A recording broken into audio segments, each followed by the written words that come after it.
Tiniyak ni AGA Party List Representative Nicanor Briones nitong Miyerkules sa isang panayam na ligtas ang mga African Swine Fever o ASF vaccines mula Vietnam.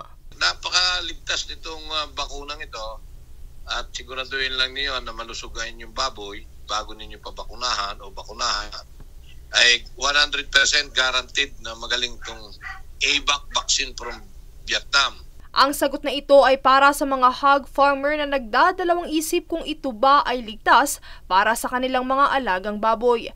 Kaugnay din ito ng kamakailang pahayag ni Department of Agriculture o DA Assistant Secretary Arnel de Mesa na target umano ni DA Secretary Francisco Chu Laurel Jr. na maaprubahan na ang commercial vaccination ng hindi bababa sa 490,000 doses ng AVAC vaccine mula Vietnam sa unang linggo ng Abril.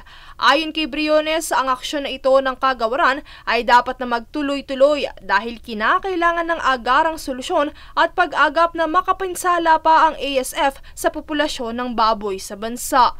Bukod dito ay nakakaapekto rin ito sa galaw ng presyo ng baboy sa merkado. Nalulungkot, mapakamahal niya para sa ating mga consumer.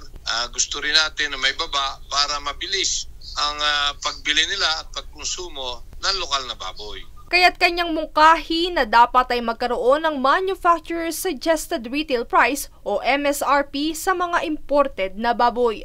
Kasi naniniwala ako, kung may lalagay sa tama ang presyo ng imported na karning baboy, mahahatak nila ang presyo ng lokal na baboy. Una nang inilunsad ng DA ang unang batch ng pagbabakuna sa mga malulusog at negatibong ASF na baboy sa Lobo, Batangas mula sa 10,000 emergency AVAC live vaccines noong Agosto ng nakaraang taon. Bagamat dininig ang panawagan nila na magkaroon ng commercial vaccines kung saan nangangahulugang maaari ng bumili ng mga bakuna, ipinapanawagan naman ngayon ni Briones ang pinansyal na suporta para sa mga backyard racer o ang mga maliliit na magbababoy dahil hindi nila kakayanin ang gastusin para mapabakunahan lahat ang kanilang mga baboy. Anya, ang isang bote kasi ng bakuna ay nagkakahalaga ng 12,500 pesos, kaya naman kinakailangang mas-subsidize ng gobyerno ang pangangailangang ito ng mga magbababoy upang agad na mabakunahan ang piglets to fattener nang hindi na kumalat pa ang ASF. Princess Castro nag-uulat para sa Golden Nation Network.